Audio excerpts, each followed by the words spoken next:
What is going on, everybody? Happy Sunday. Now I hope all of you having a great day so far. How's your weekend been, everybody? Tell me down in the comments. So in this video, I'll be answering the question of how can I receive more money from my Social Security or SSI benefits? Yes, folks, the good news is that most of you guys that are on federal benefits like Social Security and SSDI might be getting more money. And of course, when will lawmakers pass a fourth stimulus check for all Americans? I'll be answering questions just like this, everybody, in this video. So be sure to stay until the end of this video to find out the latest news surrounding your Social Security benefits. And of course, the third and fourth stimulus payments. And if you believe that we should get a fourth stimulus check of $2,000 per month, then let's get this video to 1,000 likes. More than 75 members of Congress say that until the crisis is over, there should be recurring stimulus checks. And also, folks, Joe Biden is urged by lawmakers to include a fourth round of stimulus checks into his next infrastructure plan, which he is now promoting. And that would be so amazing, everybody. I definitely agree with our politicians in Congress this time. I know that millions and millions of Americans across the country are still struggling financially. So I'm sure that a fourth stimulus check would help so many people. If you guys agree with me, then leave a comment down below saying I agree. More than 75 members of Congress say until the crisis is over that there should be recurring stimulus checks. And Joe Biden is urged by lawmakers to include a fourth round of stimulus checks into the $2.3 trillion infrastructure spending plan, which he is now promoting. And that would be so amazing, everybody. I definitely agree with those lawmakers. Millions of Americans are still struggling right now, but according to multiple sources, the fourth stimulus check could also lift more than 7 million people out of poverty. A recent survey states that millions of Americans are still in financial distress, with about 4 in 10 saying their income remains below its pre-pandemic levels. So a fourth stimulus check would definitely help so many people.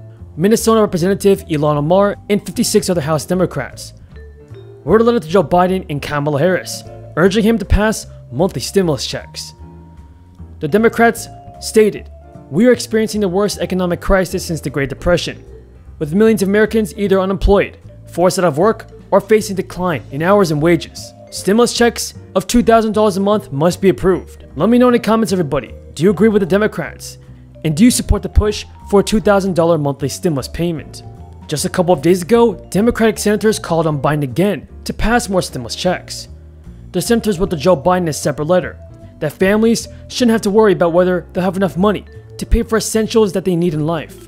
In addition, guys, some top economists have also supported the move for more direct aid to Americans. More than 150 economists signed a letter to Joe Biden asking him to send out direct payments until the economy recovers. And I also want you guys to know this: another round of stimulus payments would help so many people. And although the economy is showing signs of improvement, millions of people continue to suffer from reduced income and have not been able to tap government aid programs. According to a study, only 4 in 10 jobless workers actually received unemployment aid. Many people never applied for unemployment benefits because they didn't know if they were eligible for it. Now, for the latest news on your Social Security benefits, everybody, here's what you have to know. For those of you that are on SSI, SSDI, and Social Security, there's a chance that for approximately 70 million Americans, there could be a 1.3% increase this year. The 1.3% increase, or COLA, cost of living adjustment, will begin with benefits payable to more than 64 million Social Security beneficiaries in 2021. And that is great news. Recently, New York lawmakers struck a deal to establish a $2.1 billion relief fund to help unemployed workers who were ineligible for federal benefits during the pandemic.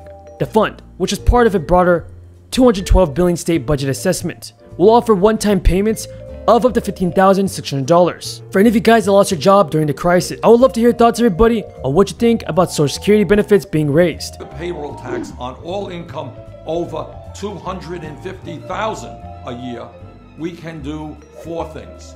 First, we can make sure that Social Security can pay out every benefit owed to every eligible American for the next 50 years. Not 19 years, 50 years. Second, we can expand benefits by an average of $65 a month. Third, we can lift seniors out of poverty by increasing the minimum benefits paid to low-income workers when they retire. Fourth, we can increase cost of living expenses to keep up with the rising cost of healthcare and prescription drugs. Expanding Social Security by making the wealthiest Americans pay more is not only the right thing to do from a moral perspective, it is good economics, and it is what a large majority of the American people want us to do.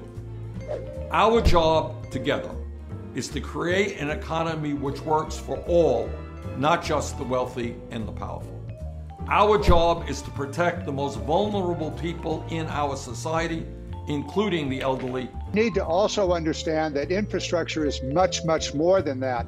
If we're going to build a modern, competitive America, we need to do at least 4 things. First of all, we have to have the best education system in the world, and that is part of this infrastructure program, rebuilding our schools, updating them in many different ways, including being able to take care of distance learning. Secondly, we need to have the best research in the world. That research money that perhaps others define as not infrastructure, that's fundamental. If we're not in the lead on research, we're simply not going to be in the lead. It's both the facilities as well as the researchers and the various programs.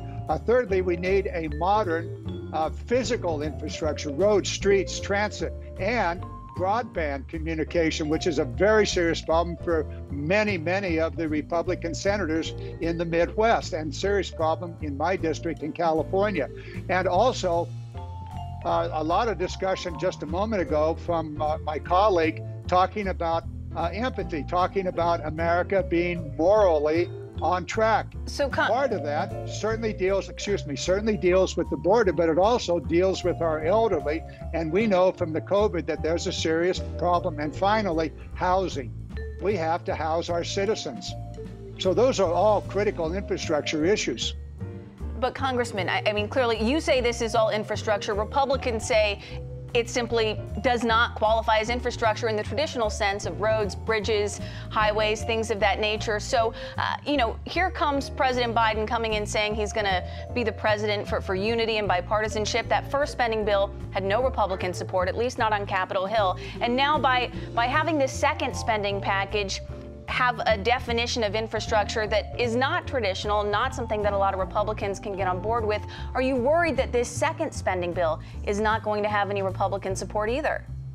Well, perhaps you didn't hear what I said a moment ago. I have a definition of infrastructure that really positions America to be competitive in the world. We could build all the streets and all the roads in the world, and if we don't recognize that it is far, far more than that this nation needs to invest in, we will simply lose the competitive game.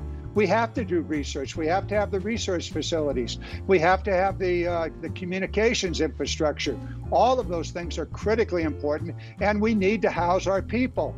We know that we have a housing crisis across America. We have a long tradition in America of using the federal government, everything from Fannie and Freddie Mae and other programs.